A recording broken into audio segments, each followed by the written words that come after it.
Ya, pemirsa kembali lagi bersama kami di Hal Indonesia. Kita akan lanjutkan perbincangan tentang cara mengelola sampah infeksius hasil isolasi mandiri bersama Dr. Imron. Dokter masih bersama kami, Dok? Masih Mbak ya. Baik. Dok, ini kalau kita bicara UNICEF sendiri mengatakan bahwa saat membuang sampah isoman tersebut, pasien juga harus menggunakan sarung tangan dan masker. Apakah ada kemungkinan pasien tersebut dapat terpapar kembali oleh hasil sampah isomannya, Dok? Ya, tentunya kita kalau pasien tadi kan yang sudah positif dia juga dengan pengobatan vitamin itu bisa meningkatkan imunitasnya. Tapi yang kita khawatirkan justru orang sekitarnya juga saya rasa untuk mengelola limbah dari atau sampah dari pasien tadi yang di rumah tadi harus menjaga ya, menggunakan masker, kemudian kan menggunakan sarung tangan, kemudian jaga jarak kalau memang terhadap pasiennya ya, kita menghindari pemaparan dari COVID tadi. Saya itu kalau pasiennya sendiri ya di rumah selama baik pasien maupun keluarganya sering mencuci tangan pakai sabun. Jadi ya kalau sarung tangan kan nggak mudah juga gitu ya, nanti bahkan menjadi limbah tambahan. Saya rasa setelah melakukan kegiatan dia sering mencuci tangan pakai sabun, baik pasien maupun keluarganya. Baik, memang ini sangat dianjurkan di tengah pandemi saat ini ya, Dok. Dok, kalau kita bicara tentang pengelolaan sampah, ada sebagian masyarakat juga yang akhirnya memutuskan untuk membakar sampah teman-teman yang isolasi mandiri. Ini apakah dibenarkan? Apakah cara ini tepat, Dok? Ya, sebaiknya kita mengurangi pembakaran ya, jadi itu menambah lagi polusi terhadap udara sekitar kita ya, terdekat rumah misalkan sebagainya. Jadi saya rasa tadi dengan cara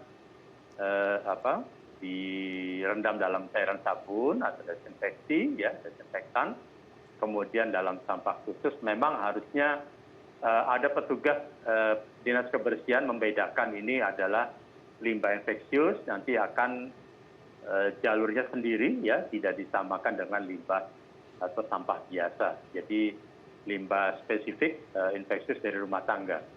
Memang sudah ada aturannya, sejak tahun lalu sudah dikeluarkan pedoman sebagainya, regulasinya juga dari Kementerian Lingkungan Hidup maupun dari Kementerian Kesehatan.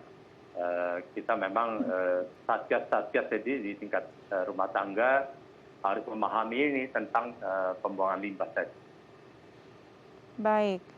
Dok, ini kan tidak hanya sampah dari masker, tisu, diapers, tapi juga ada sampah mungkin sisa-sisa makanan yang tertinggal gitu saat dikonsumsi oleh teman-teman yang terpapar. Apakah boleh dibersihkan oleh anggota keluarga lain dan apakah aman jika sudah terkena deterjen atau air? Kalau kita lihat kan sebenarnya sifat dari virus ini adalah dindingnya berupa minyak ataupun lemak. Apakah ini memang aman setelah terkena deterjen dan dibersihkan oleh anggota rumah keluarga yang lain, Dok?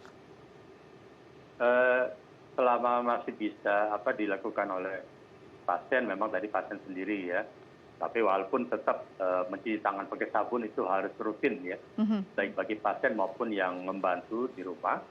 Saya rasa tidak kecuali yang positif maupun negatif harus menerapkan protokol 3M, protokol kesehatan di dalam rumah ya. Saya rasa ini harus menjadi suatu kegiatan rutin. Ya kita bukan hanya COVID saja, terhadap penyakit menular lainnya juga tetap menggunakan cuci tangan pakai sabun. Baik, ini kalau dokter sebenarnya kan tidak hanya dikelola di dalam rumah, tadi dokter juga bilang memang sampai ke titik pembuangan akhirnya juga seharusnya sudah bersinergi dengan pemerintah terkait, pihak-pihak yang berwenang. Sampai detik ini yang dokter lihat sendiri bagaimana praktiknya di lapangan, apakah sosialisasinya sudah tepat sasaran, sudah meluas dan dipahami betul oleh masyarakat sampai ke titik penjemputan sampah dan limbah ini sendiri, Dok? Ya, memang harus terus-menerus ya kita sampaikan kepada masyarakat maupun kepada petugas bagaimana mengelola sampah limbah medis yang berbasis rumah tangga, apalagi terkait dengan isolasi mandiri saat ini yang mau tidak mau juga jumlahnya cukup besar. Saya rasa kalau penyakit sendiri mungkin sudah ada terapinya, tapi juga limbah sendiri juga kita harus mengelola dengan baik dan benar, mulai dari rumah sendiri ya, rumah sendiri 2 hari sekali harusnya memang limbah tadi dikeluarkan dari rumah. Ya, dengan ini tentunya peranan Satgas di tingkat RT bagaimana mengatur bagaimana perjalanan limbah medis yang infeksius maupun yang limbah biasa tadi kan ada pengaturan ya, jangan disamakan. Ini tentunya teman-teman dari Dinas Lingkungan Hidup dan Kebersihan setiap provinsi di setiap kabupaten kota sudah kami sampaikan juga Kementerian Kesehatan maupun Kementerian Lingkungan Hidup untuk sosialisasi hal ini, tetapi juga kepada masyarakat ya di tingkat keluarga, kepada berbagai pihak yang terkait dengan memutus mata rantai penularan COVID. Saya rasa sangat penting. Media juga sangat berperan, saya rasa untuk menyampaikan bagaimana mengelola sampah hasil isoman secara bijak ya, mulai dari rumah.